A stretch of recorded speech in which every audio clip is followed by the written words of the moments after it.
দমদমে নাগের বাজারের মতো প্রাইম লোকেশনে আজ আপনাদের সাথে সব থেকে কম দামে একটা 2 বিএইচকে ফ্ল্যাট শেয়ার করব। এটা ফ্ল্যাটের ব্যালকনি থেকে ভিউ। এটা আপনার ফার্স্ট বেডরুম আছে, এটা সেকেন্ড বেডরুম। কম বেশি 850 স্কোয়ার ফিটের উপরে এই ফ্ল্যাটটি আছে।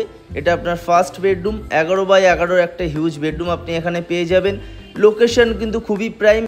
দমদম এয়ারপোর্ট এখান থেকে মাত্র 10 মিনিটের ডিস্টেন্স। দমদম স্টেশন কিন্তু এখান থেকে মাত্র 10 মিনিটের ডিস্টেন্স। এটা আপনার কমন ওয়াশরুম, এটা কিচেন এরিয়া, এটা আপনার মাস্টার বেডরুম, সাথে কিন্তু পেয়ে যাবেন এখানে অ্যাটাচ ওয়াশরুম। এটাও 11x11 একটা হিউজ বেডরুম আছে, সাথে কিন্তু এখানে আপনি ওয়ার্ডরোবের জন্য একটা জায়গা পেয়ে যাবেন। এই বেডরুম থেকেও আপনি ব্যালকনি কানেক্ট করতে পারবেন। ব্যালকনি থেকে জাস্ট ভিউটা দেখুন, একদমই নাগের বাজারে কিন্তু এই ফ্ল্যাটটি আছে। এটা আপনার কমন ওয়াশরুম। ফ্ল্যাটে কিন্তু আপনি লিফট পেয়ে যাবেন। কম বেশি 850 স্কোয়ার ফিটের উপরে এই ফ্ল্যাটের দাম কিন্তু থাকবে আপনার সাধ্যের ভিতরে। ফ্ল্যাট নিয়ে বিস্তারিত জানতে ভিডিওতে দেওয়া নাম্বারে সরাসরি যোগাযোগ করে নেবেন। সবাই সুস্থ থাকবেন, ভালো থাকবেন।